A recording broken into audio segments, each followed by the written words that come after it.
Teşekkürler. Teşekkürler. Teşekkürler. Hayır, teşekkürler. Hayır, teşekkürler. Hayır, teşekkürler. İyiyim, teşekkürler.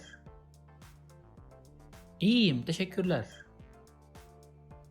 İyiyim, teşekkürler. Hediye için teşekkürler. Hediye için teşekkürler. Hediye için teşekkürler. If you liked this video, please subscribe to my channel below for more videos on Turkish grammar, vocabulary, and pronunciation. Also, if you think this video can benefit somebody else, please share it with them.